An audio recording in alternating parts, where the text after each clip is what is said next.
एक जंगल में एक शेर रहता था। गीदड़ उसका सेवक था। जोड़ी अच्छी थी। शेरों के समाज में तो उस शेर की कोई इज्जत नहीं थी, क्योंकि वह जवानी में सभी दूसरे शेरों से युद्ध हार चुका था। इसलिए वह अलग थलग रहता था। उसे गीदड़ जैसे चमचे की सख्त जरूरत थी, जो 24 घंटे उसकी चमचागिरी करता रहे। गीदड़ को बस खाने का जुगाड़ चाहिए था।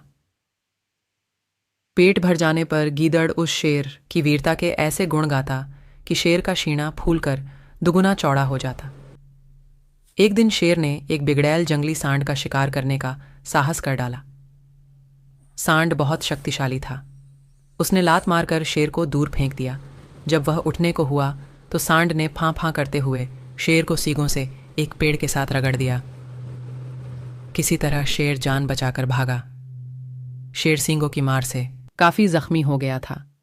कई दिन बीते, परंतु शेर के जख्म ठीक होने का नाम नहीं ले रहे थे।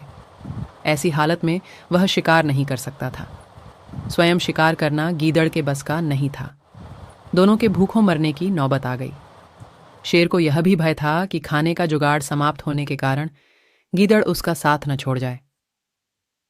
शेर ने एक दिन उसे सुझाया, देख, जख्मों के कारण मैं दौड़ देख, जख्मों के कारण मैं दौड़ नहीं सकता। शिकार कैसे करूं? तू जाकर किसी बेवकूफ से जानवर को बातों में फंसाकर यहां ला। मैं उस झाड़ी में छिपा रहूंगा। गीदड़ को भी शेर की बात जंच गई। वह किसी मूर्ख जानवर की तलाश में घूमता घूमता एक कस्बे के बाहर नदी घाट पर पहुंचा। वहां उसे एक मरियल सा गड्ढा घास पर मुंह मारता नजर आया। वह शक्ल से ही बेवकूफ लग रहा था। गीदड़ गड्ढे के निकट जाकर बोला, पाए लागू चाचा, बहुत कमजोर हो आए हो, क्या बात है? गड्ढे ने अपना दुखड़ा रोया। क्या बताऊं भाई, जिस धोबी का मैं गधा हूं वह बहुत क्रूर है।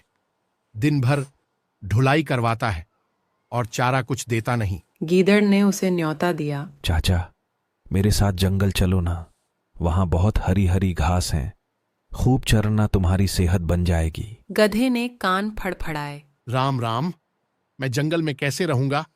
जंगली जानवर मुझे खा जाएंगे। चाचा, तुम्हें शायद पता नहीं कि जंगल में एक बगुला भक्त जी का सत्संग हुआ था। उसके बाद सारे जानवर शाकाहारी बन गए हैं।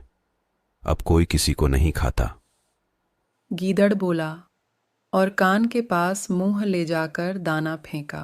चाचू, पास के कस्बे से बेचारी गद्दी भी अपने धोबी मालिक के अत्याचारों से तंग आकर जंगल में आ गई थी। वहां हरी हरी घास खाकर वह खूब लहरा गई है। तुम उसके साथ घर बसा लेना। गद्धे के दिमाग पर हरी हरी घास और घर बसाने के सुनहरे सपने छाने लगे। वह गीदड़ के साथ जंगल की ओर चल दिया। जंगल में गीदड़ गद्धे को उसी झाड़ी के पास ले गया जिसमें शेर छिपा बैठा था। इससे पहले कि शेर पंजा मारता, गधे को झाड़ी में शेर की नीली बत्तियों की तरह चमकती आंखें नजर आ गईं। वह डरकर उछला, गधा भागा और भागता ही गया। शेर बुझे स्वर में गीदड़ से बोला, भाई, इस बार मैं तैयार नहीं था।